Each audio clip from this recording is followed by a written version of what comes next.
అధ్యాయాన్ని ముగించుకుందాం. దేవునికి మహిమ కలుగును గాక.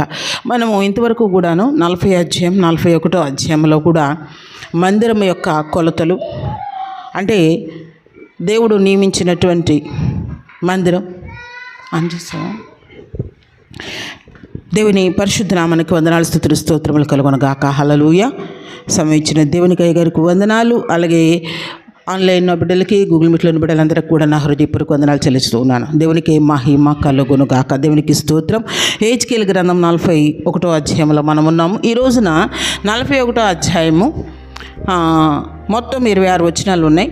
మనము 17 వరకు కూడా ధ్యానం చేసుకున్నాం. ఈరోజు 18 నుంచి 26 వరకు కూడా ధ్యానం చేసుకుందాం. దయచేసి చదివి సహాయం చేయండి అమ్మా. 18వ అధ్యాయము 21 వరకు చదవండి.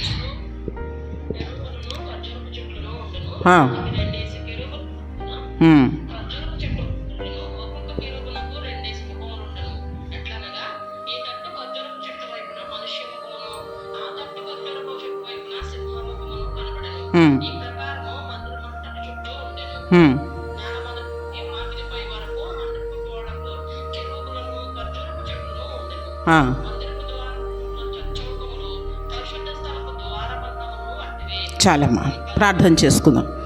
పరిశుద్ధుల ప్రేమ స్వరూపుడ మా గొప్ప ఘనమైన మా తండ్రి, మీకే వందనాలు, స్తుతులు, స్తోత్రాలు చెల్లించుకుంటున్నాం. ఇంతవరకు మీ కృపల, మీ కాపుదల, భద్రపరిచే విధానం బట్టి మీకు వందనాలు, స్తుతులు, స్తోత్రాలు. అయా హెచ్కేలు గ్రంథంలో నా తండ్రి 41 అధ్యాయం ధ్యానం చేస్తుంటుండగా అయా నాయన, ఈ యొక్క ప్రవచనాత్మకమైన గ్రంథము నాయన ధ్యానం చేయటం మా జ్ఞానం సరిపోదు కానీ నేనైతే అల్పురాలు నాయకురాలను ప్రభువా దయతో జ్ఞాపకం చేసుకొని మీ సిలువు చాటు నన్ను మరుగుపరుచుకుని నా తండ్రి పరిశుద్ధాత్మ తండ్రి మీ స్వరంతో నాతో మాతో మాట్లాడండి.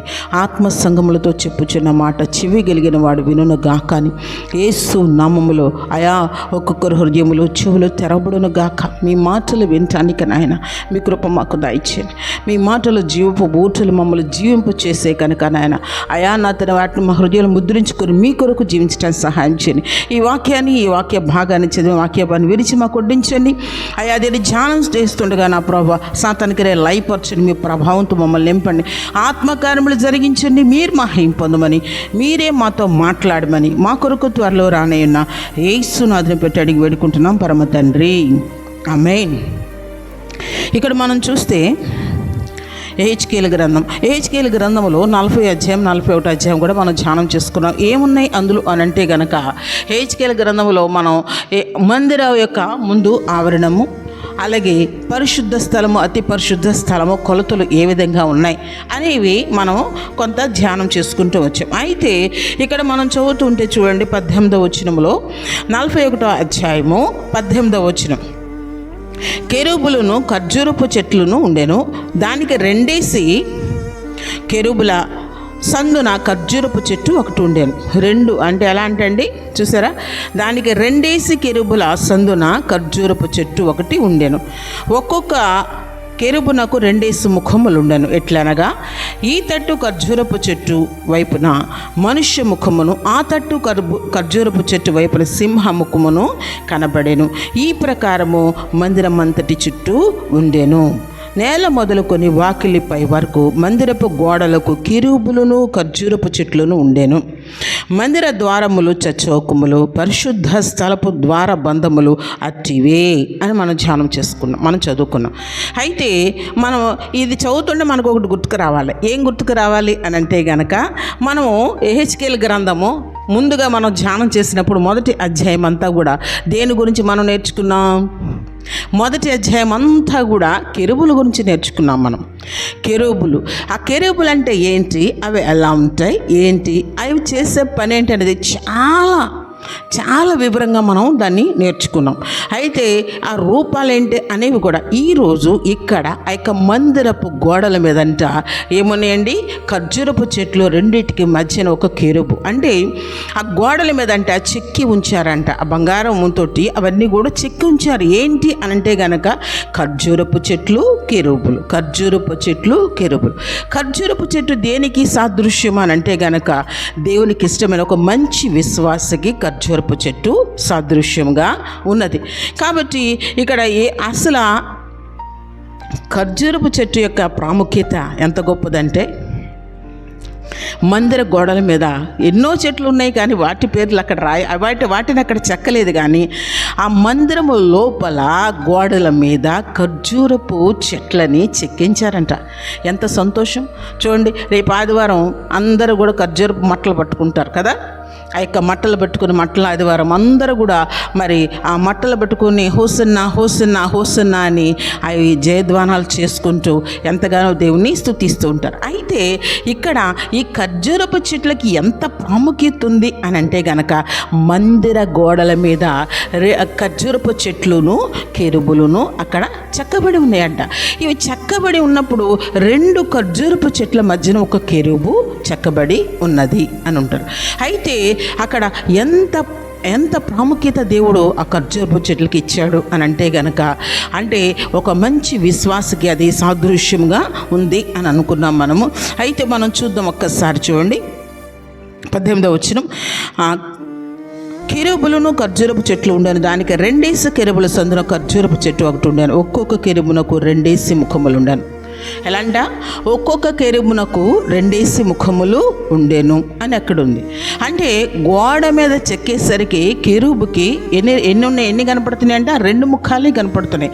మీరు చెప్పగలరు ఎవరైనా కెరూబుకి ఎన్ని ముఖాలు ఉంటాయి? నేను మీకు క్లూ కూడా ఇచ్చాను. మొదటి అధ్యాయంలో ఇవన్నీ కూడా ఉన్నవి, మనం ధ్యానం చేసుకున్నాం. మనం కెరూబుకు ఎన్ని ముఖాలు ఉంటాయి చెప్పగలరు ఎవరైనా?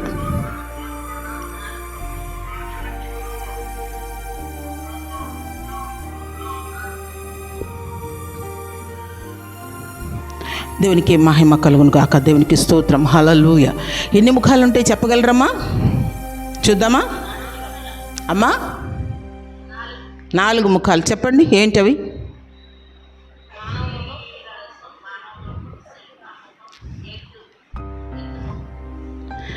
ఎక్కడెక్కడ ఉంటాయంటే కెరూబును చూడగానే ముందు ఉన్నది మానవ ముఖం ఉంటుంది, రైట్ సైడ్న సింహ ముఖం ఉంటుంది, ఇటు లెఫ్ట్ సైడ్న ఎద్దు ముఖం ఉంటుంది, వెనక పక్షిరాజు ముఖము. ఏముంటాయంట? పక్షిరాజు ముఖము. ఈ 4 ముఖాలు కూడా ఎవరికి ఉంటాయండి? కెరూబుకుంటాయి. చదువుదామా? మీకేమైనా డౌటా? చూడండి, మొదటి అధ్యాయము 5వ వచనం చదవండి అమ్మా.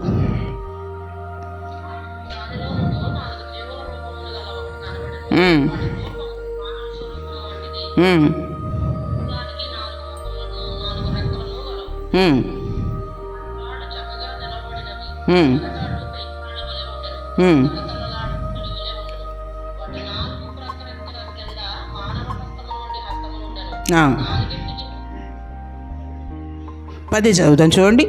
ఆ 4 ఎదుటి ముఖ రూపములు మానవ ముఖము వంటివి, కుడి పార్శ్వపు రూపములు సింహ ముఖము వంటివి, ఎడమ పార్శ్వపు ముఖములు ఎద్దు ముఖము వంటివి, 4 పక్షిరాజు ముఖం వంటి ముఖములు కలవు. వాటి ముఖములను రెక్కలను వేరువేరుగా ఉండెను. ఒక్కొక్క జీవి రెక్కలతో ఒక్క రెక్క 2వ జతతో ఒకదానితో ఒకటి కలిసి ఉండెను. ఒక్కొక్క జత రెక్కలు వాటి దేహములను కప్పెను. అవన్నీ చక్కగా ఎదుటికి పోవచ్చుండెను. అవి వెనుకకు తిరగక ఆత్మ ఏ వైపునకు పోవచ్చుండెను ఆ వైపునకే పోవచ్చుండెను. ఆ జీవుల రూపములు మండుచున్న నిప్పులతోనూ దివిటీలతోనూ సమానములు. ఆ అగ్ని జీవుల మధ్యను ఆ ఇటు అటు వ్యాపించెను. ఆ అగ్ని అతి కాంతిగా ఉండెను. అగ్నిలను మెరుపు బయలుదేరను. మెరుపు తీగలు కనబడు రీతిగా జీవులు అటు ఇటు తిరుగుచుండెను. దేవునికి స్తోత్రం. హల్లెలూయా. ఇక్కడ మనం చూస్తే కెబారు నది ప్రదేశాన్ని అంటే హెచ్కేల్కి ఒక దర్శనం కలిగింది. ఆ హెచ్కేల్ గారికి కలిగినటువంటి ఆ దర్శనం ఎలా ఉంది అని అంటే గనక ఒక పెద్ద అగ్నిలాగా వచ్చిందంట. ఆ అగ్నిలో నుంచి 4 రూపములు కలిగినటువంటి జీవులు, అంటే 4 ముఖములు కలిగినటువంటి జీవులు అక్కడ కనపడుతూ ఉన్నాయంట. ఆ 4 ముఖములు కలిగినటువంటి జీవులు ఏ విధంగా ఉన్నాయి అని అంటే గనక చూడంగానే హెచ్కేల్ దర్శనంలో చూడంగానే ఎలా ఉంది అని అంటే గనక ముందు ముఖం అంట అంటే కెరూబుకి మనం చూస్తే గనక ఆ ఒళ్ళంతా కూడా కళ్ళున్నట్టుగా ఉంటాయి. అలాగే అంత మాత్రమే కాదు, అగ్నితో మండుతూ ఉన్నట్టుగా అవి మండుతూ ఎప్పుడు నిత్యం అగ్నితో మెరుపులా మెరుస్తూ అగ్నితో మండుతున్నట్లుగా ఉంటాయంట. వాటికి 4 హస్తాల్లాగా ఉంటాయి, ఒక్కదానికొకటి ఇట్లాగా అవి పట్టుకున్నట్టుగా ఉంటాయి. అయితే అవి అంటే ఎలా ఉంటే వాటి రూపము చూడగానే ఎహెచ్కేల్కి చూడగానే ఏమనిపిస్తుందంటే ముందు ముఖం ఎలా ఉందంట, మానవ ముఖము. అలాగే కుడి పార్శ్వమేమో సింహ ముఖము, ఎడం పార్శ్వమేమో ఎద్దు ముఖము, వెనక భాగము అది పక్షిరాజు ముఖముగా ఉన్నట్లుగా మనము చూస్తూ ఉన్నాం. వీటన్నిటికీ కూడా అర్థాలు కూడా మనం ధ్యానం చేస్తూ ఉన్నాం. ఇవి మనము వీటిని ఇలా ధ్యానం చేసుకుంటూ ఉన్నాం. చూడండి, అంటే ఎందుకని కెరూబులకి ఈ విధమైనటువంటి ఈ ముఖాలు ఎలా ఉన్నాయి, వాటి అర్థం ఏంటి అని మనం చూస్తే, మనం అక్కడ మందిరంలో చూస్తే 2 ముఖాలే కనపడుతున్నాయి. ఏ ముఖాలు కనపడుతున్నాయంట, మానవ ముఖము, సింహ ముఖం కనపడుతుంది. ఇప్పుడు మనం ఇలా ఉన్నాం అనుకోండి, గోడ మీద చెక్కినప్పుడు ఎదుటి భాగమే కనపడుతుంది కానీ వెనక భాగం కనపడదు. ఎందుకంటే ఒక భాగమే అది కనపడుతుంది. కానీ మామూలుగా ఒక స్టాచ్యూలాగా పెడితే అది ఫ్రంట్ బ్యాక్ అంటే ముందు వెనక 2 కూడా చక్కగా కనపడేలాగా ఉంటుంది. కాబట్టి ఇక్కడ మనం చూస్తే ఏం కనపడుతున్నాయంట, ముందుగా మానవ ముఖం కనపడుతుంది. మానవ ముఖము సింహ ముఖము అని అనుకుంటూ ఉంటాం. కానీ మరి మానవ ముఖం ధరించినటువంటి ఈ అంటే ఏంటంటే యేసయ్య మానవ స్వరూపిగా ఆయన మహిమను విడిచిపెట్టి, పరలోకాన్ని విడిచిపెట్టి, తన సమస్త మహిమను విడిచిపెట్టి ఈ లోకానికి ఆయన వచ్చిన వారుగా ఉన్నారు. అంటే ఈ యొక్క 4 రూపాలు కూడాను 4 సువార్తలకు గుర్తుగా ఉన్నాయి. ఎలాగంట 4 సువార్తలు. ఆయన మానవ రూపేణ ఈ లోకానికి వచ్చింది ఎక్కడంటే మనం లూకా సువార్త చూస్తే ఆయన యొక్క జన్మము, ఆయన మానవ అంటే ఆ యొక్క సమస్త మహిమను విడిచిపెట్టి రిక్తునిగా మానవ రూపముగా ఈ లోకానికి వచ్చిన విధానాన్ని బట్టి లూకా సువార్తకి ఇది సాదృశ్యముగా ఉంది. 4 సువార్తలు. అలాగే సింహ రూపము దేనికంటే మత్తయి సువార్తలు యూదా గోత్రపు సింహముగా ఆయన వచ్చారు గనక, మత్తయి సువార్తలు ఏముంది, యూదా గోత్రపు సింహముగా ఈ లోకానికి ఆయన వచ్చారని చెప్పేసి అంది. అంటే సింహ రూపము దేనికంట, మత్తయి సువార్తకి. అలాగే ఎద్దు స్వభావము అంటే సేవకుడు ఏ విధంగా ఉండాలంటే, ఏ విధంగా ఎద్దు కష్టపడుతుందో ఆ విధంగా ఉండాలని ఆ ఎద్దు రూపం దేనికంటే మార్కు సువార్త. దేనికండి, మార్కు సువార్తకి అక్కడ ఉంది, అది సాదృశ్యంగా ఉంది. అలాగే యోహాను సువార్తలు ఏమని రాయబడి ఉందంటే దేవుని యొక్క పరిశుద్ధాత్మ గురించి రాయబడి ఉంది కనుక పక్షి రూపము అంటే పరిశుద్ధాత్మ ఆ యొక్క పక్షి రూపానికి సాదృశ్యముగా ఉంది గనక అది యోహాను సువార్త. 4 సువార్తలు 4 ముఖాలకి సాదృశ్యాలుగా ఉన్నట్లుగా మనము చూస్తున్నాం. అంత మాత్రమే కాదు, కానీ మానవ రూపం అంటండి ఇంకా దేనికి సాదృశ్యంగా ఉంటాయి అంటే తెలివికి సాదృశ్యం అంట. దేనికంటే అండి, తెలివికి. మన సామెతలు 9:10 ఏమని ఉంటుంది, యెహోవా యందు భయభక్తులు కలిగి ఉంటా జ్ఞానమునకు తెలివికి మూలము అని ఉంటుంది. అలాగే సింహ రూపం అంట ధైర్యమునకు సాదృశ్యం, ధైర్యానికి. సామెతల గ్రంథం 28:1 నీతిమంతుడు సింహం వలె ఎలా ఉంటారంట, నీతిమంతుడు సింహము వలె ఉంటారనేసి ధైర్యముగా ఉంటారని అక్కడ రాయబడింది. ఎద్దు ముఖం అంటే అర్థం ఏంటంటే వినయముతో కూడిన సేవ, హంబుల్నెస్. దేవుని సన్నిధిలో మనల్ని మనం తగ్గించుకోవాలి. మనల్ని మనం తగ్గించుకునే విధానం దేనికంటే ఆ యొక్క ఎంత చేస్తుందో ఆ యొక్క పని ఎంత బరువైనా మోస్తానే ఉంటుంది. ఆ ఎద్దు ముఖం అంటే వినయముతో కూడిన సేవకి అది సాదృశ్యముగా ఉంది. ఎందుకంటే మనం చూస్తే హెబ్రీ పత్రిక 12:29 అక్కడ వినయ భయభక్తులతో దేవునికి పరిచర్య చేయాలని అక్కడ అంటే మనల్ని మనం తగ్గించుకుని దేవుని సన్నిధిలో దేవుని స్తుతించి ఆయన ఘనపరిచినప్పుడు అంట మనల్ని హెచ్చించే దేవుడు ఆయన. మనం తగ్గించుకుంటే ఆయన హెచ్చించే దేవుడు. పక్షిరాజు ముఖము అంటే వేగముగా పని జరిగించుటకు సాదృశ్యము, ప్రీతికరమైన ఘనమైనటువంటి పరిచర్య చేయడానికి సాదృశ్యముగా ఇవన్నీ ఉన్నట్లుగా మనం ఇక్కడ చూస్తూ ఉన్నాం. కనుక వీటికంటే ఒక్కోదానికి 4 రెక్కలు ఉన్నాయంట, 4 ముఖాలు ఉన్నాయని మనం చదువుకుంటూ ఉన్నాం. కనుక దేవుని సన్నిధిలో ఉన్న మనము వీటివన్నీ దేనికి సాదృశ్యం, ఏ విధంగా మనం ఉంటున్నాం అనేది ఇక్కడ రాయబడింది. ఇవన్నీ కూడా ఈ లోకానికి వస్తున్నటువంటి యేసయ్యకి సదృశ్యంగా ఉన్నాయంట. ఇంకొకటి ఏంటంటే ఆత్మ ఎటువైపుకు నడిపిస్తుందో అటువైపుకి ఇవన్నీ కూడా నడుస్తూ ఉన్నాయి. కానీ వాటి సొంత శక్తి కాదు, కానీ దేవుని యొక్క ఆత్మ ఎటువైపుకు వెళ్తుందో ఇవంట అటువైపుకి వెళ్తున్నాయి. అంత మాత్రమే కాదు, కానీ కెరూబుల గురించి ఇంకా చెప్పుకోవాలంటే కెరూబుల పరిచర్య ఏంటి అని అంటే గనక కెరూబులంట దేవుని అంటే యెహోవా దేవుని యొక్క మనం చూస్తే ఒక మాట మంచి మాటలు మనం చదువుకుని ఒక మాట చూడండి. కీర్తనలు 18:10 చదవండి అమ్మా. కీర్తనలు 18:10. కెరూబుల మీద ఎక్కి ఆయన ఎగిరి వచ్చెను, గాలి రెక్కల మీద ప్రత్యక్షమాయెను. ఎలాగంట? కెరూబుల మీద ఎక్కి ఆయన ఎగిరి వచ్చెను, గాలి రెక్కల మీద ప్రత్యక్షమాయెను అని ఉంటుంది. అలాగే ఇంకా మనం చూస్తే కీర్తన గ్రంథం 80వ అధ్యాయం 1వ వచనంలో రాయబడి చూడండి. ఇశ్రాయేలునకు కాపరి చెవియొగ్గుము, మందవలె యోసేపును నడిపించువాడ, కెరూబుల మీద ఆసీనుడు అయిన వాడ ప్రకాశింపుము. అంటే దేవుడు ఎవరి మీద ఆసీనులు అవుతున్నారు? ఆయన సింహాసనం ఏంటి అని అంటే గనక కెరూబులు ఆయన సింహాసనం. అంటే కెరూబుల యొక్క పరిచర్య ఏంటంటే దేవుని మోసేవిగా ఉన్నవి. దేవునికి ఒక మంచి సింహాసనముగా కెరూబులు ఉన్నాయి. అంటే మనం అంటే ఏం చేస్తాం తెలుసా? మనకు దేవుని స్తుతించాలి, గణపరచాలి. ప్రభు స్తుతులు సింహాసనం మీద నువ్వు ఆసీనం అవుతావు, మరి 2 చేతుల పైకెత్తి మీ నామను స్తుతించినప్పుడు మా స్తుతులపై నువ్వు ఆసీనం అవుతావు ప్రభు అని 2 చేతులు మనం పైకెత్తి దేవుని స్తుతిస్తాం. కొంచెం సేపటికి చేతులు నొప్పి వస్తే చేతులు కిందకి దించేస్తాం, ఎక్కువసేపు స్తుతించలేము. అలా అనుకుంటలేదు. కానీ అవేంటంటే కెరూబుల యొక్క పరిచర్య అంటే దేవునికి డెడికేట్ అయిపోయి దేవుణ్ణి కెరూబులు దేవుడు ఆసీనుడు అవ్వటానికి ఆ పరిచర్య ఏంటంటే దేవుని మోసేవుగా ఉంటున్నాయి కెరూబులు. అందుకనేనంట దేవుని యొక్క ఆత్మ ఎటువైపుకి వెళ్తుందో అవి కూడా అటు వెళ్తున్నాయంట. ఆయన మోస్తూ దేవుని యొక్క నిరంతరము ఆయన మోసేటటువంటి పరిచర్య చేసేవే కెరూబులు. ఈ కెరూబుల గురించి ఇంకా మనం చూస్తే ఇక్కడే చదువుకుంటామంటే కాదు, కానీ ఆదికాండంలో కూడా ఉంటుంది. ఆదికాండంలో ఆదాము అవ్వలు వారు తినవద్దన్న ఆ యొక్క పండును తిన్నప్పుడు దేవుడు ఆ యొక్క ఏదును మనంలోంచి వారిని బయటికి నెట్టేసి అక్కడ ఏం చేశారంటే అండి ఖడ్గజ్వాలలను వారికి అక్కడ ఏదును వనానికి కాపుగా పెట్టాను. అంటే అక్కడ రాయబడి ఉంటుంది కెరూబులను కాపుగా పెట్టాను అని రాయబడి ఉంటుంది. కెరూబులు ఎక్కడున్నాయండి? ఏదైనా వనానికి కాపుగా దేవుడు వారిని బయటికి తీసుకొచ్చేసి ఆ యొక్క ఏదైనా వనానికి ఖడ్గజ్వాలలు అంటే కెరూబులు ఎప్పుడు నిరంతరము ప్రకాశిస్తూ ఉంటాయి. వాటిలో ఏ విధమైన మలినం ఉండదు, కానీ నిత్యం అగ్నితో అవి మండుతూ ఉన్నటువంటిగా ఉన్నాయి. ఎందుకంటే దేవుడు దహించు అగ్ని అయి ఉన్నాడు గనక. ఎలాంటండి? దేవుడు దహించు అగ్ని అయి ఉన్నాడు.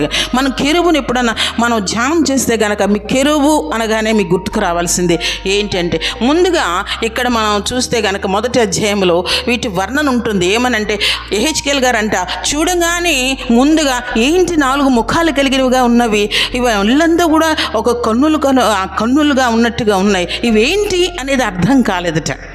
ముందు చూడంగా ఈ జీవులేంటి ఏవో ప్రత్యేకంగా ఉన్నట్టున్నాయి అని అనుకున్నారు. కానీ ఆ తర్వాత 10వ అధ్యాయానికి అక్కడికి వెళ్ళేసరికి అక్కడ రాయబడి ఉంటుంది కెరూబులు. ఏమని రాయబడి ఉంటుంది?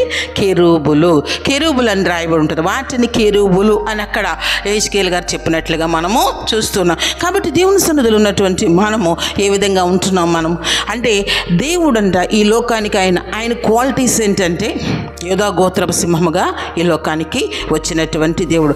ఎద్దు దేనికి సూచన అంటే దేవునికి ప్రీతికరమైన పరిచర్య, దేవునికి మహిమకరంగా పరిచర్య చేయటానికి కష్టపడటానికి సూచనగా ఉన్నది కనుక అంటే మానవ ముఖం అంటే మనుష్య రూపంగా ఆయన ఈ లోకానికి వచ్చారు. యూదా గోత్రపు సింహముగా ఆయన వచ్చారు. ఎద్దంటే కష్టపడేవారుగా ఆయన నేను పరిచర్య చేయటానికి వచ్చాను కానీ పరిచర్య చేయించుకుంటానికి నేను రాలేదని చెప్పినటువంటి దేవునిగా ఆయన ఉన్నారు. అంత మాత్రమే కాదు కానీ అంటే యోహాను సువార్తకు వచ్చేసరికి పక్షిరాజు ముఖం అంటే కనుక పావురం వల్లే ఆయన చూడండి యేసయ్య బాప్తిసం తీసుకున్నప్పుడు పావురం అంట పైనుంచి వచ్చి ఈయన నా ప్రియ ప్రియకుమారుడు, ఈయన యందు నేను ఆనందించుచున్నాను అని చెప్పినట్లుగా మనం కూడా చూస్తున్నాం కనుక అది ఏంటంటే పక్షి రాజు ముఖము అంటే కనుక పరిశుద్ధాత్మ పావురం యొక్క పరిచర్యలు అక్కడ ఉంటాయని చెప్పేసి ఈ 4 గురించి మనం చెప్తూ ఉన్నాం. కానీ అన్నీ బాగానే ఉంటాయి కానీ మనము కూడా ఎలా ఉండాలంట, ఈ 4 క్వాలిటీస్ దేవుడు ఈ లోకానికి వచ్చి ఆయన మనకు చూపించారు కనుక మనలో కూడా ఇవి ఉండాలి. అంటే యూదా గోత్రపు సింహం వల్లే రోషము కలిగినటువంటి ఆయన రోషము కలిగిన దేవుడు కనుక మనం ఎలా ఉండాలంటే అండి, రోషము కలిగిన వారంగా. అంటే దేవుని పరిచర్య విషయంలో దేవుని సువార్త విషయంలో, ప్రార్థించే విషయంలో, ప్రకటించే విషయంలో మనం ఎలా ఉండాలండి, రోషము కలిగిన వారిగా ఉండాలి. రోషము కలిగి పరిచర్య చేయాలి. కానీ మనం దేవుని విషయంలో రోషం చూపించాము కానీ పనికిమాలిన విషయాల్లో, అంటే ఎందుకు పనికిరాని విషయాల్లో చాలా రోషం అంటే అక్కరకు రాని విషయాల్లో రోషం చూపిస్తూ ఉంటాం. మన నైజం అనమాట అది. ఏంటంటే పనికిమాలిన విషయాలకి ఊరికే కోపం వచ్చేస్తుంది. నిజమే, చాలా కోపం వచ్చేస్తూ ఉంటుంది. అది దేని విషయం కాదు. ప్రవక్తలైన వారు, పరిశుద్ధులైన వారు రోషము కలిగి పరిచర్య చేశారు. వాళ్ళు దేవుని పరిచర్య విషయంలో చాలా రోషం కలిగిన వారుగా వారు ఉన్నారు. ఏలియా రోషం కలిగి పరిచర్య చేసింది ఎవరంటే ముఖ్యంగా ఏలియా గురించి మనం చెప్తా ఉంటాం. ఏలియా గారు ఎంత రోషం కలిగి నిజమైన దేవుడు ఎవరనేది అక్కడ తెలియచేసినట్లుగా మనం చూస్తూ ఉన్నాం. అదే రోషం కలిగి దేవుని ఆత్మ మనం కలిగి ఉంటే రోషం అనేది ఎలా ఉంటుందంటే, చాలామంది చూడండి, ఎవరికైనా దురాత్మ పట్టింది అనుకోండి, చాలామంది భయపడిపోతారు. అక్కడికి రావాలంటే భయం, అక్కడ వాళ్ళకి ప్రార్థన చేయాలంటే భయం, చాలా వెనక్కి వెళ్ళిపోతూ ఉంటారు, అమ్మో అనుకుంటూ ఉంటారు. కానీ దేవుని పరిశుద్ధాత్మ శక్తి మనలో ఉంటే ఎక్కడ లేని రోషం వస్తుంది. ఆ సాతాన్ని చూడంగానే ఏం చేస్తారంటే ఆత్మలో దాన్ని గద్దించినప్పుడు, ఆ యొక్క దేవుని యొక్క శక్తి మనలో ఉన్నప్పుడు, హోలీ స్పిరిట్ అనాయింటింగ్ మనకు ఉన్నప్పుడు, పరిశుద్ధాత్మ దేవుడు మనలో నివాసం ఉన్నప్పుడు, పరిశుద్ధాత్మ చేత మనం నింపబడి ఉన్నప్పుడు అంట ఆ యొక్క ఎవరైతే ఈవిల్స్తో బాధపడుతున్నారు, ఎవరైతే అలా కనపడుతుందో చూడగానే ఎంత రోషం వస్తుందంటే అది గద్దించి, ఇక్కడి నుంచి గద్దిస్తున్నప్పుడు గద్దించేది మనం కాదు కానీ మనలో ఉన్న పరిశుద్ధాత్మ దేవుడు దాన్ని గద్దించినప్పుడు ఆ దురాత్మ వదిలిపోతుంది. అది పరిశుద్ధాత్మ వల్లనే సాధ్యము. కానీ మనుషులు చేసే పరిచర్య ఎంత మాత్రం కూడా రోషం అంటే అలా చూసినప్పుడు ఏమొస్తుందండి, భయం కాదు, రోషం, చాలా ధైర్యం, చాలా రోషం వస్తుంది ఇమ్మీడియట్గా. మనం అలాగా అది దేవుని యొక్క ఆత్మ కలిగిన వారు మాత్రమే అది చేయగలరు, రోషము కలిగిన పరిచర్య. ఆ విధంగా అంటే మనం ప్రార్థనలో ఎడతెగని దేవుని యొక్క పరిశుద్ధాత్మ శక్తి పొందుకుంటాం. దేన్నైనా జయించగలిగినటువంటి శక్తిని మనము ఖచ్చితంగా పొందుకుంటాం.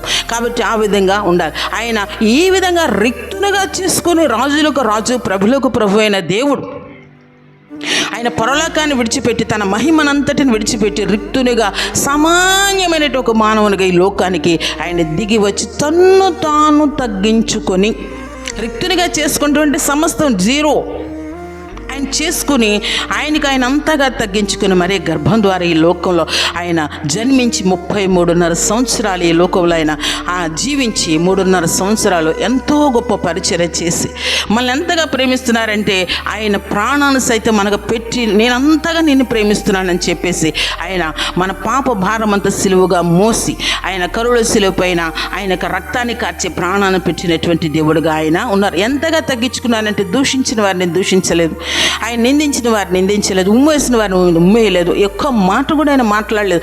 వద్దకు తేబడి గొర్రె వెళ్ళే ఆయన తగ్గించుకున్న రిక్తునిగా చేసుకున్న వారిగా ఉన్నారు. అదే ఏంటంటే ఆయన తగ్గించుకున్న వారిగా మానవ స్వభావంతో ఈ లోకానికి వచ్చి ఉన్నారు కనుక మనం ఏ విధంగా అంటే దేవుని నమ్ముకున్న మనము కూడా ఆ విధంగా ఉండాలంటాం. కానీ మనం నిజంగా కొన్ని విషయాల్లో ఉండగలమేమో కానీ అన్ని విషయాల్లోనూ ఉండలేకపోతున్నాం. కానీ అన్ని విషయాల్లో కూడా మనల్ని మనం తగ్గించుకుని ఉండాలి అంటే ఖచ్చితంగా దేవుని యొక్క సహాయం మనకు అవసరం. ప్రభువా, ఏ విధంగా అయితే నువ్వు వృత్తినిగా చేసుకుని ఈ లోకానికి వచ్చావు ఆ విధంగా మమ్మల్ని కూడా ఆ విధంగా మాదిరికరగా ఏది మాదిరి మాకు చూపించారు, ఏది మాదిరి మాకు మిగిల్చారు ఆ విధంగా మేము జీవించాలి ప్రభు, మాకు సహాయం చేయ ప్రభు అని అడిగితే మాత్రం దేవుని యొక్క సహాయం చెప్పును తప్పకుండా మనం ఆ విధంగా తగ్గించుకోవాలి. ఎందుకంటే మనుషులమైన మనం ఇగో ఎక్కువ తగ్గించుకోలేము. అసలు ఏమనంటే ముందుగానే కోపం, అసలు మన నాలుక చివరే మాటలు ఉంటాయి, గమ్మున అనేస్తూ ఉంటాం, త్వరగా అనేస్తాం మాటలు. అన్న తర్వాత అయ్యో ఈ మాట అనకూడదు కదా మనం ఎందుకు అన్నామని చెప్పేసి చాలా బాధపడుతూ ఉంటాం. దేవుని బిడ్డ పరిశుద్ధులైనటువంటి సేవకులు ఆయన వారి అడుగుజాడు మనం పరమగీతాలు ఉంటుంది, అయ్యో నువ్వెలా అంటే ఆ మందల అడుగు జాడలు నువ్వు ఎలాగా మర్చిపోయావు అనేసి అక్కడ. అంటే మందల యొక్క అడుగు జాడలు అంటే ఏంటి? మన పితరుల యొక్క అడుగు జాడలు. వారు ఏ విధంగా దేవుని సేవించారు, ఏ విధంగా తగ్గించుకున్నారు, ఏ విధంగా దేవుని యొక్క పరిచయం చేశారు, ఇవన్నీ కూడా నువ్వు ఎలా మర్చిపోయావు అంటే వారిని మాదిరిగా పెట్టడంత మాత్రమే కాదు, కానీ యేసయ్య మనకు మాదిరి చూపించి వెళ్ళారు కనుక మనల్ని మనం తగ్గించుకునే వారంగా ఉండాలి. కెరూబుల పరిచర్లో ఉన్న ఆ యొక్క రూపాలను మనం ధ్యానం చేసుకుంటే తగ్గించుకునే వారంగా మనము ఉండాలి. ఆ విధంగానే మనం చూస్తే కనుక ఎద్దు అంటే చూడండి, తన భుజం మీద ఆ కాడి, మన అయ్యగారు వాక్యం చెప్తున్నారు, పెయ్య యొక్క మెడంట నునుపుగా ఉందంట. అంటే కాడి మొయ్యలేదు, అంటే దేవుని పరిచయం ఏ రోజు చేయలేదట, దాని మెడ నలగలేదు, దేవుని కొరకు కష్టపడలేదు, ఖర్చు పడలేదు. కాబట్టి అలాంటి పెయ్యగా నువ్వు ఉన్నావా, లేదంటే గనక కంకులను నూర్చే పెయ్యగా నువ్వు ఉన్నావా అని చెప్పాడు. అక్కడ ఉంది. అందుకే దేవుడు అంటున్నాడు ఎద్దండ, దేవుడు అంటున్నాడు నా కాడి సులువు, నా భారము తేలిక. నా కాడి మోయమంటున్నాడు దేవుడు. ఆయన కాడి అంటే ఆయన పరిచర్య. ఆయన పరిచర్యలో మనం ఉన్నప్పుడు అంట దేవుడు అంటున్నాడు. ఇంకొకటి ఏంటంటే ఆయన అంటే యేసు నాగటి మీద చేపెట్టి వెనుక తట్టు చూచేవాడు పరలోక రాజ్యానికి వారసుడంత మాత్రం కూడా కానే కాదు, ముందుకు వెళ్ళిపోవాలంట. కాబట్టి దేవుని సందులో ఉన్న మనము ఎద్దును కూడా ఒక మాదిరిగా దేవుడు పెట్టాడంటే కష్టపడే తత్వానికి అంటే సుఖపడటానికి ఇష్టపడతాం, కానీ కష్టపడటానికి ఎంత మాత్రం కూడా ఇష్టపడేవారం మనము కాదు. అందుకని దేవుడు అంటున్నాడు, నేను పరిచర్య చేయటానికి వచ్చాను కానీ నేను పరిచర్య చేయించుకుంటానికి రాలేదు. కాబట్టి మనం కూడా ఎలా ఉండాలంటే పరిచర్య చేసేవారంగా ఉండాలి అని దేవుడు మాట్లాడుతున్నాడు. ఓ పాస్టర్ గారు చాలా కష్టపడి చాలా పరిచర్య చేశారంట. ఆయన పరిచర్య చేసి ఇంకా చాలా నిందలు అవమానాలు ఎక్కడికెక్కడికో చాలా దూరం వెళ్ళి పరిచర్యలు చేస్తూ వస్తుంటే ఆ పరిచర్య చేసి అలసిపోయి అనుకున్నాడంట, ప్రభువా నేను ఇంకా ముసలితనానికి వచ్చేసాను కదా, అంటే ఇంకా నీకు తిరగలేకపోతున్నాను ప్రభువా, కాబట్టి ఇదే ఆఖరి పరిచర్య, నేను ఇంక వెళ్ళలేను, ఇది ఆఖరి పరిచర్యగా ఎవరో ఒకరు వేరే ఊరికి రమ్మన్నారు, అక్కడికి వెళ్ళి అక్కడ పరిచర్య చేసి రావాలి కనుక నేను అక్కడికి వెళ్ళి ఇంకెళ్ళలేను ప్రభువా అని అనుకున్నాడంట. అనుకుని అక్కడికి వెళ్ళాలంటే ఆ ఊరికి వెళ్ళాలంటే ప్రయాణ సౌకర్యాలు కానీ మార్గాలు కానీ అసలు ఏమీ లేవంట. ఏమీ లేని పరిస్థితుల్లో అక్కడికి ఎలా వెళ్ళాలంటే కనుక ఒక ఎద్దుల బండి మాట్లాడుకొని వెళ్ళాలి. ఎక్కడికి వెళ్ళినా కానంట అంటే ఆ ఎద్దుల బండి మాట్లాడుకొని వెళ్ళాలి.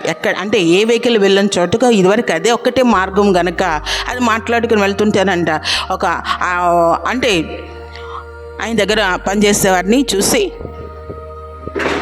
ఆయన దగ్గర పనిచేసేవారిని చూసి అంటున్నారంట, ఎవరు దేవునామకి స్తోత్రం, హల్లెలూయా. అయితే తన దగ్గర ఆ యొక్క ఎద్దుల బండి తీసుకొచ్చే అబ్బాయి ఉన్నాడంట. ఆ అబ్బాయి దగ్గరికి వెళ్ళి అడిగితే, అయ్యా చాలా అలసిపోయి ఉన్నాయి ఎద్దులు, అది నిజంగా చాలా నీరసంగా కూడా ఉంది, అది ప్రయాణం చేయలేని పరిస్థితిలో ఉంది అని చెప్పేసి మాట్లాడుతున్నారంట. ఎలాగంటే అండి, అది ప్రయాణం చేయలేని పరిస్థితిలో ఉంది అని చెప్తున్నారండి.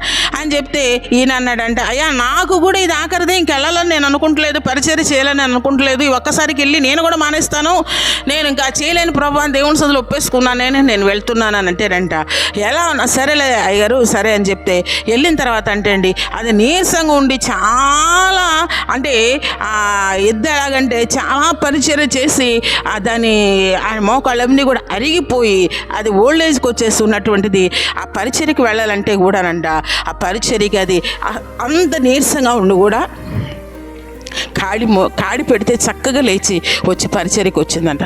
అది పరిచర్యకి వచ్చి ఆ పాస్టర్ గారు వెళ్తున్నారంట. ఆ పాస్టర్ గారు అందులో వెళ్ళి పరిచర్య చేయాలి, ఇదే ఆఖరి ప్రభు, ఇంకా నేనేం చేయలేను ప్రభు, చాలా కష్టపడ్డాను, చాలా తిరిగాను, ఇంకా ఎందుకంటే ఇంకెక్కువ పరిచర్య చేయాలి, ఇదే ఆఖరి అనుకుంటున్నాడంట. ఆయన అనుకునేసరికి మధ్య అవడానికి అంటే ఇంకా దాదాపుగా వాళ్ళు వెళ్ళాల్సినటువంటి ఆ డెస్టినేషన్ రీచ్ అవుతూ ఉన్నారంట. రీచ్ ఆ దగ్గరికి వెళ్ళేసరికల్లా ఆ ఎద్దు నడిచి వెళ్ళి అంటే దాని ఆఖరి ఓపిక వరకు కూడా దేవుని పరిచర్య చేసింది. అది చేసి సగం దూరం వెళ్ళేసరికి అంటే ఇంకా వాళ్ళు రీచ్ అయిపోతూ ఉన్నారు, అక్కడికి వెళ్ళేసరికి ఆ ఎద్దు పడిపోయిందంట.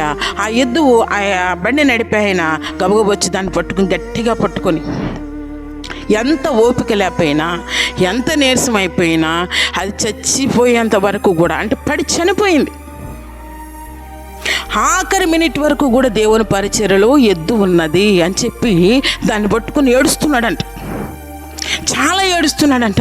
అయ్యో, నువ్వు ఆఖరి నిమిషం వరకు కూడా, అంటే దేవుని పరిచర్య కొరకు నిన్ను నువ్వు త్యాగం చేసుకున్నావు, ఆఖరికి పరిచర్యలోనే నువ్వు చనిపోయావు అని చెప్పేసి ఆ ఎద్దుల బండి ఆయన ఆ ఓనర్ అంట ఆ ఎద్దుని గట్టిగా పట్టుకొని, ఎంత నమ్మకమైన పరిచర్య చేస్తావు యజమానికి నువ్వు, నిజంగా నీలాంటి ఉంటే అంటే అవి కూడా దేవుని యందు విశ్వాసం చూపించినట్టు ఎద్దు అనమాట.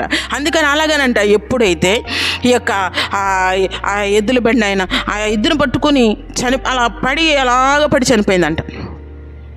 పట్టుకుని ఏడుస్తూ ఉంటే ఎద్దుల బండిలో కూర్చున్న పాస్టర్ గారికి కనిపించిందంట, ఎద్దుకున్న విశ్వాసం నాకు లేదు, ఆ చచ్చేంత వరకు పరిచయం చేసింది ఇదే ఆఖరిసారి అనుకుంటున్నాను, నేను ఇంకా చేయలేను ప్రభువా అని అనుకున్నాను. ప్రభువా, ఈ ఎద్దు ద్వారా నాకు ఒక పాఠం నేర్పించావు తండ్రి. అవును, చచ్చేంత వరకు నీ పరిచర్య నేను చేస్తాను, నా ఆఖరి ఊపిరి వరకు కూడా నీ పరిచర్య నేను చేస్తాను, నీ కొరకు నేను కష్టపడతాను ప్రభువా, నేను ఇష్టపడుతున్నా నీ కోసం కష్టపడటానికి, ఇక నుంచి నేను ఈ పరిచర్య ఆపను ప్రభువా, ఈ పరిచర్య నేను చేస్తాను ప్రభువా అని చెప్పేసి తను అప్పుడు ఆ ఎద్దును చూసి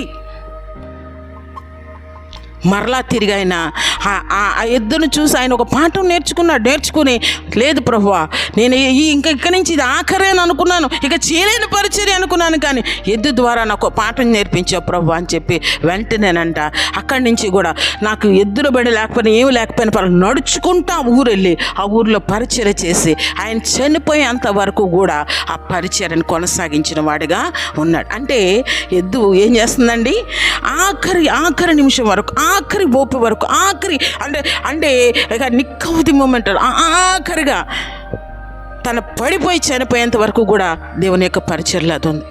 ఇప్పుడు దేవుని బిడ్డ దేనికి సాదృశ్యం అంటే, దేవుని బిడ్డలమైన మనము కూడా దేవుని యొక్క పరిచర్యలో, దేవుని యొక్క సేవలో నమ్మకంగా ఉంటే, ఆ యజమాని ఏ విధంగా ఆ ఎద్దును పట్టుకొని నా కోసం ఇంత నమ్మకంగా ఉన్నావా, ఆఖరి నీ ప్రాణం పోయేంత వరకు కూడా ఈ పరిచర్య చేసావే, కాడి మెడ మీద పెట్టగానే ఇలా కాడిలా పట్టుకోగానే తల వంచిందంట, అది ఏడ్చాడు. నా బాగోలేదని ఇట్లా ఊపలేదు, తల వంచింది, ఆ కాడి పెట్టగానే చక్కగా లేవలేకపోయినా మెల్లిగైనా తీసుకెళ్ళింది, చనిపోయేంత వరకు కూడా దేవుని పరిచర్యలో ఉన్నది.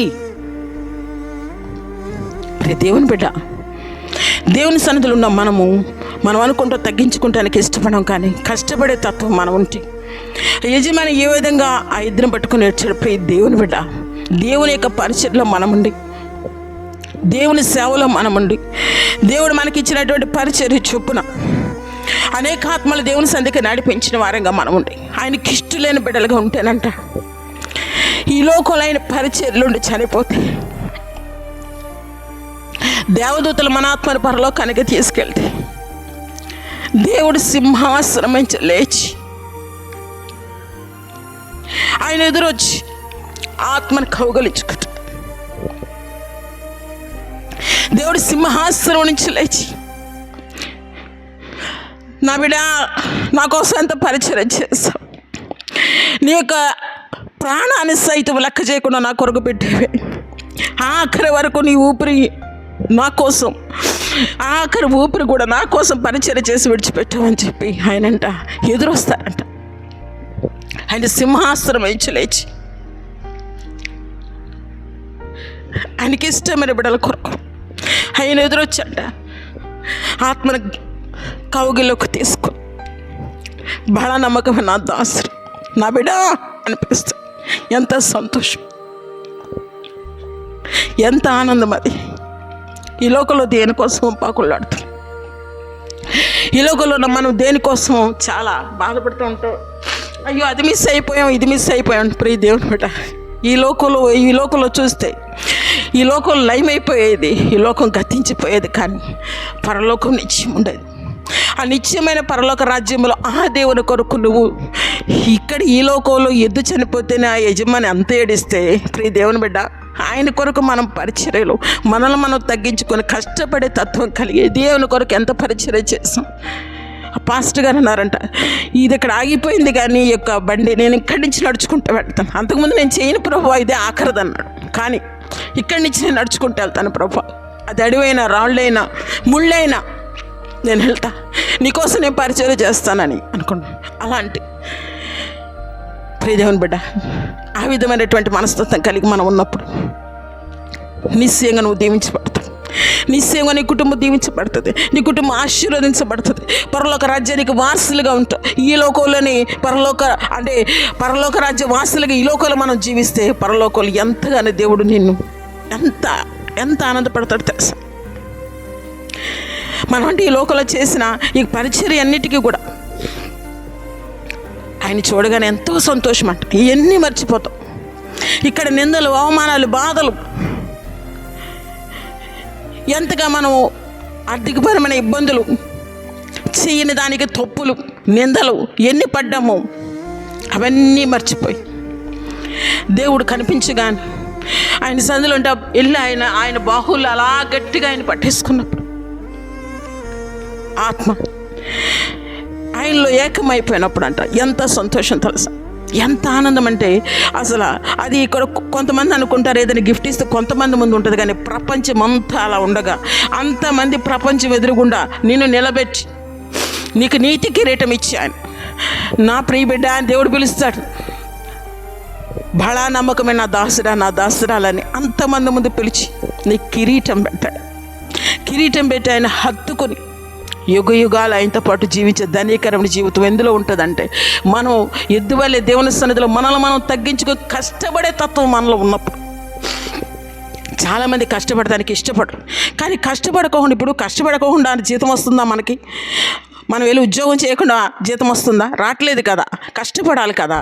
అలాగే కష్టపడే తత్వం ఉన్నప్పుడే దేవుని దగ్గర వాణి క్రియలు చెప్పిన వానికి జీతం ఇస్తానని దేవుడు మాట్లాడుతూ ఉన్నాడు. కనుక ఆ మందిరములో ఖర్జూర చెట్ల వలె ఒక మంచి విశ్వాసిగా ఆ కెరువులు పక్కన ఉన్నాయంటే, ఆ కెరువుల్లో ఏ లక్షణం అయితే ఉందో ఆ లక్షణాలతో యేసయ్య ఈ లోకానికి వచ్చినప్పుడు మనము కూడా ఆ లక్షణాలు, ఆ 4 లక్షణాలు కలిగి ఉన్నప్పుడు అంట మనం కూడా ఎక్కడ ఉంటాం? దేవుని యొక్క పరలోకంలో దేవుని యొక్క మందిరంలో, దేవుని యొక్క సన్నిధిలో యుగాలు ఆయనతో పాటు జీవించే ధనీకరమైన జీవితం దేవుడు మనకు దయచేయను గాక. ఈ రాత్రి కాల సమయంలో ఒకవేళ ఏ సాతాను ఏ కఠినమైన హృదయం నీకు ఇస్తుందో, ఇంకా ఏ విధమైనటువంటి నువ్వు బంధకాల్లో ఉన్నావో, రాలేకపోతున్నావో, నీ మనసులో ఉన్నటువంటి దాన్ని తీసుకోలేకపోతున్నావో, దేవునికి నీకు ఆటంకంగా ఏదైతే ఉందో దాన్ని తీసేసుకొని ఈ లెంట్ డేస్లో నిజంగా ఇక మనం రోజు ఎంతో చక్కటి వర్తమానాలు మనం వింటున్నాం.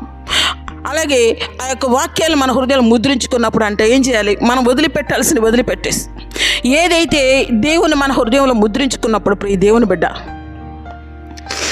బిడ్డగా నువ్వు ముద్రించబడినప్పుడు అంట నీ చుట్టూతా కూడా దేవుని యొక్క కాపుదల ఉంటుంది. ఏ కీడు నీకు రాదు. నువ్వు అనుకుంటావు నాకేం ప్రభువా, నాకేం ఆస్తులు లేవంటావు, కానీ ప్రభువే నీకు ఆస్తి. ఎందుకో తెలుసా? బుద్ధి జ్ఞానంలో సర్వ సంపదలు నీ అందే ఆయన ఎందుకు గుప్తములు ఉన్నాయి. కనుక ఆయన బిడ్డగా నువ్వు ఉంటే వాటన్నిటిని ఇవ్వడానికి ఆయన సిద్ధమైన దేవుడు. లోకంలో కోట్లాస్తున్న వాళ్ళు ఉన్నారేమో, కానీ వారికి నెమ్మది లేదమ్మా, వారికి సంతోషం లేదు. కానీ దేవుని కలిగి ఉంటే నీకు మంచి ఆరోగ్యాన్ని ఇస్తాడు దేవుడు, మంచి ఆయుష్ని ఇస్తాడు. అంతకంటే మించింది ఏమన్నా ఉందా? మంచి ఆరోగ్యాన్ని దేవుడిస్తాడే, మంచి ఆయుష్ని దేవుడిస్తాడు. అంత మాత్రమే కాదు, కానీ ప్రియ దేవుని బిడ్డ ఏ విధంగా అయితే ఆ యజమాని ఆ యొక్క ఆఖరి నిమిషం వరకు దేవుని కొరకు ప్రయాసపడి చనిపోయిందిగా ఉందో, అలాంటి పరిస్థితుల్లో మనం ఉన్నప్పుడంట దేవుడు నిజంగా ఎంత ఇష్టపడతాడో తెలుసా నిన్ను. నీ గురించి ఆయన ఏమి చేయటానికైనా ఆయన సిద్ధపడతాడు. చూసిన వాళ్ళు అందరూ అనుకుంటారు, ఒరే మనకి ఎంత ఆస్తుంది కానీ ఏం ఉపయోగరా, వాళ్ళని చూడండి రా, దేవుని నమ్ముకున్నారు, ఎంత సంతోషంగా ఉన్నారు ఆ కుటుంబం, ఆ భార్యాభర్తల బిడ్డలు కూడా ఎంత బాగున్నారు చూడు, వాళ్ళు నెమ్మది కలిగి ఉన్నారు, సంతోషం కలిగి ఉన్నారు, సమాధానం కలిగి ఉన్నారు, అనేక మందికి దీవెనగా ఉన్నారు, అనేక మందికి ఆశీర్వాదకరంగా వారు ఉన్నారని నిన్ను గూర్చి నీ శత్రువులు కూడా చెప్పుకునేలాగా దేవుడు చేస్తాడు. ఎవరు నీ మీద వ్యతిరేకంగా ఉంటున్నారు, ఎవరు నీ మీద వ్యతిరేకమైన మాటలు మాట్లాడుతున్నారు, ఎవరు నేను ద్వేషిస్తున్నారు, ఎవరు నేను దూషిస్తున్నారు, వారి ఎదురుగుండా నేను ఉన్నతంగా దేవుడు నిలబెట్టగలడు. నీవు తగ్గించుకొని ఏ విధంగా అయితే ఎద్దు ఆ పరిచయం చేసింది, ఆ విధంగా మనము కూడా దేవుని సన్నిధిలో కష్టపడే తత్వం కలిగి ఉండాలి, ఖర్చుపడే తత్వం కలిగి ఉండాలి. అంటే కొంతమంది వాక్యం చెప్తారు కానీ ఏమైనా చేయాలంటే చాలా బాధ. ఒరిస్సాలో ఫ్లడ్స్ వచ్చినప్పుడు కూడాను, ఆ ఫ్లడ్స్ వచ్చినప్పుడు అంట చాలా భయంకర, గ్రాహం స్టీమ్స్ గారిని చంపేసిన తర్వాత ఒరిస్సాకి చాలా గొప్ప భయంకరమైన ఫ్లడ్స్ వచ్చింది. చాలామంది చనిపోయినప్పుడు అక్కడికి అందరూ చనిపోయే పరిస్థితులు అంటూ కొంతమంది క్రైస్తవులు వెళ్ళి వాళ్ళకి బైబిల్స్ పంచుతుంటే వాళ్ళు అన్నారంట, అయ్యా ఇన్ని రోజులు బట్టి మాకు తిండి లేకుండా ఉన్నాము, బైబిల్స్ ఇస్తే బైబిల్ ఏం చదువుకోగలమా, ఇప్పుడు మాకు కొంచెం తిండి పెట్టమని అడిగారంట వాళ్ళు. అప్పుడు వాళ్ళు అనుకున్నారంట, నిజమే కదా వీళ్ళకి అంటే మనం అంటే వాక్యం చెప్పడం అంటే వాక్యం చెప్పడమే కాదు, కానీ క్రియలు లేని విశ్వాసం మృతము గనక. అంటే వారు ఏ స్థితిలో ఉన్నారు? ఆకలిగా ఉన్న వారికి ఆహారం పెట్టగలిగిన స్థితి దేవుడు మనకి, అంటే బాగా ఉంటే కాదు, నీకున్న దాంట్లో కొంచెం పెట్టమన్నాడు. పెట్టగలిగిన స్థితి నీకుంటే నువ్వు దేవుని బిడ్డ, నువ్వు ఆదరించగలిగిన స్థితిని, అంటే నీకున్న దాంట్లో కొంచెం ఎక్కువ ఉంటే పెడతాం, తక్కువ ఉంటే పెట్టడం, నీకు ఎంత ఉందో అంతలో పెట్టగలిగిన స్థితి నీకు ఉంటుంది దేవుని ప్రేమ. కాబట్టి వాళ్ళందరూ కూడా అలాగన్నారని చెప్పేసి వాళ్ళు అన్నప్పుడు చాలా క్రైస్తవుల చాలా క్రిస్టియన్ ఆర్గనైజేషన్స్ అక్కడికి వెళ్ళి వాళ్ళందరూ కూడా భోజనాలు పెట్టిన వారికి, మన ఆదరించిన వారికి, ఓదార్చిన వారికి, బలపరిచిన వారికి. అప్పుడు అన్నారంటే వాళ్ళు, అయ్యా మాకు నిజంగా భోజనాలు పెట్టి ఇప్పుడే ఉండే బైబిల్స్ మేము చదువుకుంటామన్నారండి. ప్రియ దేవుని బిడ్డ, దేవుని సన్నిధిలో అని మనం బాగున్నామని కాదు, కానీ ఎదుటి వాళ్ళు ఏ స్థితిలో ఉన్నారు వాళ్ళకి కూడా సహాయం చేయగలిగిన శక్తి, ఆ కష్టపడే తత్వం కూడా అది గ్రహించగలిగినటువంటి ఆ స్థితి నీలో ఉంటే అది దేవుడిచ్చింది. దేవుడు నేను ప్రేరేపించినప్పుడు, నువ్వు ఆ పని చేసినప్పుడు దేవుడు ఎంతో సంతోషపడతాడు. మన కొరకు మనం కాదు, కానీ దేవుని యొక్క పరిచర్లో ఎదుటి వారికి సహాయం చేస్తే అది ఎంత దీవెనో, ఎంత తృప్తో, ఎంత ఆశీర్వాదమో. మిక్కిలి అలుపులైన వీరికి చేస్తే నాకు చేసినట్లని దేవుడు అంటే. అంత మాత్రమే కాదు, కానీ సామెతలు 19:17 రాయబడి ఉంటుంది, అంటే బీదలను కనికరించేవాడు యెహోవా కప్పిచ్చేవాడని. ఈ పనులు కూడా మనం చేయాలి. అది ఎవరో కాదు, దేవుని బిడ్డలే చేస్తారు. మిగతా వాళ్ళు చేయలేరు, ఎంతున్నా చేయలేరు. కాబట్టి దేవుని సందులో ఉన్న మనం మన దేవుని మహింపరిచేవారుగా, ఘనపరిచేవారుగా, ఆయన కొరకు కష్టపడేవారుగా, ఆయన కొరకు మనం ఖర్చు పడేవారుగా, ఆయన కొరకు ప్రభువా నేనున్నాను అని చెప్పేవారంగా మనం ఉన్నప్పుడు, ఆయన పరిశుద్ధాత్మ శక్తి మనలో ఉన్నప్పుడు, ఆయనలో మనం ఉన్నప్పుడు ఖచ్చితంగా ఏ సాతాను నేనేమీ చేయలేదు. కానీ నువ్వు అనేక మందికి దీవెనకరంగా ఉంటావు, అనేక మందికి నువ్వు ఆశీర్వాదకరంగా ఉంటావు, దేవునికి మహిమకరంగా ఉంటావు. దేవుని మనం మహింపరిచేవారుగా దేవుడు నేను ఉంచును గాక. అట్టి దీవెన ఆశీర్వాదం ఎక్కడ ఉన్నాయండి? యొక్క ఖర్జూరపు చెట్లు. విశ్వాసులు ఎక్కడ ఉంటారంటే దేవుని మందిరములో, దేవుని సన్నిధులు, దేవుని జీవ గ్రంథములు. వీళ్ళంట దేవుని మందిరంలో గోడల మీద చెక్కబడిన వారుగా కెరూబులును ఆ యొక్క చెట్లు అక్కడ ఉన్నాయని మనం ఖర్జూరపు చెట్లు నేను చదువుకుంటున్నాం. కనుక మనం ఎక్కడ ఉంటామంటే ఈ లోకంలో దేవుని కొరకు బ్రతికితే పరలోకంలో ఆ యొక్క గోడల మీద ఏ విధంగా అయితే ఖర్జూరపు చెట్లు చెక్కబడి ఉన్నాయో, నీవు కూడా ఒక మాదిరికరంగా దేవునికి మహిమకరంగా దేవుని మందిరంలో నివసించేవారుగా. దావీదు అంటున్నాడు, నేను నిత్యము అంటే దేవుని సన్నిధిలో సదాకాలం ఆయన మందిరంలో నివసించాలని ఆశపడుతున్నాను అంటాడు. అట్టి దేవుని ఆశీర్వాదం దేవుడు మనందరికీ దయచేయను గాక. ఈ మాటలు దేవుడు దీవించను గాక. దయచేసి అందరూ ఈ రాత్రి కాల సమయంలో ప్రభువా కెరువుకున్నటువంటి ఆ 4 ముఖాలు, అవును ప్రభు, ఒక్కొక్క దానికి సాదృశ్యం ఏంటంటే ఆ లక్షణాలు మేము కలిగి ఉంటాం. సహాయం చేయండి. ఆ లక్షణాలతోనే యేసయ్య ఈ లోకానికి వచ్చారు, మనకు మాదిరి చూపించి వెళ్ళారు. కనుక ఆ మాదిరిలో మనం జీవించినప్పుడు మనం పరలోక రాజ్యానికి వారసులుగా ఉందాం గాక. ఈ మాటలు దేవుడు దీవించను గాక. చిన్న ప్రార్థన చేసుకుందాం. పరిశుద్ధమైన మా దేవా, మీకే వందనాలు, స్తుతులు, స్తోత్రాలు. నా ప్రభువా కనికర సంపన్నుడా మీకే వందనాలు. అయా ఇగో నా హెచ్కేల్ గ్రంథం 41వ అధ్యాయం ఆయన 18వ వచనం ధ్యానం చేస్తుండగా మందిరం లోపల నా ప్రభువా ఆ యొక్క గోడల మీద నా తండ్రి అయా ఖర్జూరపు చెట్లు, కెరూబులు కూడా అక్కడ ఉన్నాయి నా ప్రభువా. కెరూబులు 4 ముఖాలు కలిగినవిగా ఉన్నాయి. ఖర్జూరపు చెట్లు నీతిమంతులుగా సాదృశ్యంగా ఉంది నా ప్రభువా. కనుక నా నీతిమంతులుగా ఉన్నవారు ఏ విధంగా అయితే ఆ 4 లక్షణాలు కలిగిన వారు పరలోక రాజ్యానికి వారసులుగా ఉంటారని, యుగయుగాలు మీతో పాటు జీవించే జీవితం మాకు ఇస్తారని మీరు మాతో మాట్లాడారు. కనుక నా తండ్రి మా హృదయాలు కఠినపరచుకోకుండా నాయన సాతాను బంధకాల నుంచి విడిపించబడి నా ప్రభా, సాతానమైన ఆలోచనల నుంచి బయటకు వచ్చి నా ప్రభా మీ కొరకు కష్టపడి ఖర్చుపడే తత్వం కలిగిన వారుగా మేము ఉండటానికి మీ బిడ్డగా ముద్రించబడి క్రీస్తు యేసునకు కలిగిన ఈ మనసు మీరు కూడా కలిగి ఉండమని మాట్లాడారు. కనుక అట్టి మనసు మేము కలిగి మీ కొరకు జీవించడానికి అనేక మందికి మాదిరికరంగా మీకు మహిమకరంగా మా జీవితాలు ఉంటాయి. సహాయం చేయమని ఒక్కొక్కరిని దీవించి ఆశీర్వదించమని. ఎవరైతే ఇంకా సాతాను బంధకాల నుంచి లోకంలోంచి రాలేకపోతున్నారో వారికి యేసు నామములో ఇప్పుడు విడుదల కలుగును గాక. ఆ బంధకాల నుంచి విడుదల దయచేయండి నాయన. మీ సన్నిధికి నడిపించండి నాయన. మీ అమూల్యమైన ప్రేమను వారు పొందుకోవాలి నాయన. ఏ విధంగా మీరు జీవించాలి వారు కూడా నాయన ఆ విధంగా తగ్గించుకుని జీవించి పరలోక రాజ్యానికి వారసులు ఉంటారు. మీ రక్షణ భాగ్యాన్ని వారికి అనుగ్రహించమని. అయ్యా ఎప్పుడైతే మీ స్వారి పిల్లలకు మలచబడ్డారో వారి జీవితంలో అన్ని అద్భుతాలే నాయన. ఆశ్చర్యకార్యములు చేసే దేవుడు కనుక నా తండ్రి ఒక్కొక్కరు జ్ఞాపకం చేసుకుని దీవించి ఆశీర్వదించమని సమస్త మహిమ ఘనత ప్రభావం మీకు ఆరోపిస్తూ ప్రతి ఒక్కరు పరలోక రాజ్యానికి వారసులు గుండా సహాయం చేయమని మా కొరకు త్వరలో రానేయున్న ప్రభువైన యేసుక్రీస్తు ప్రశస్త నామమును బట్టి అడిగి వేడుకుని పొందుకుంటున్నాం పరమ తండ్రి. ఆమేన్. దేవునికి మహిమ కలుగును గాక.